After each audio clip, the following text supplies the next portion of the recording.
If you're a beginner to Polygel, one of the most important tools that you're going to use is going to be your Polygel brush. Most kits come with a really small brush that makes application really hard, so my biggest recommendation to you is to invest in a bigger brush.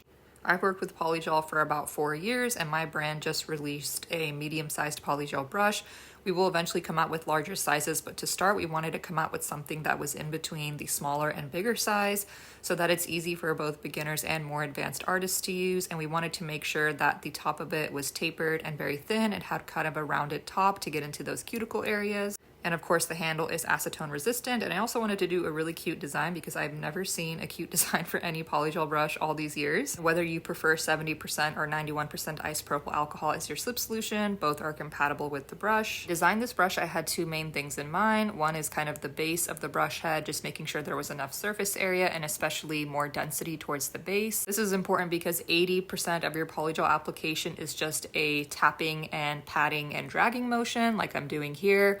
So having a larger surface area just makes it easy to pat everything into place and to gently drag it down. When you use a smaller brush, it's really difficult because the density and the surface area just isn't there. So hopefully you'll find with a larger brush, your application is a lot easier and a lot faster.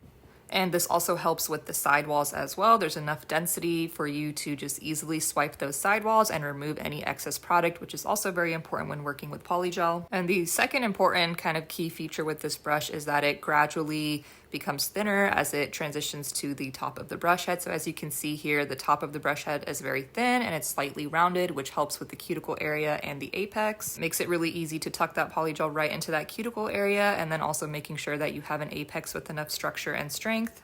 And then it's very easy to just use the body of the brush to just gently drag the rest of the product down. Clean the brush, you just swish it around in a separate clean dish of isopropyl alcohol and it's good to go. I wasted a lot of time in the beginning of my journey with a small brush, so I hope this helps. This specific brush is available on my website. You can buy it individually. You can buy it as a bundle with our Polygels, which are also available individually or as a separate bundle. I'll be making a lot more Polygel tutorials soon, so I'll see you in my next video.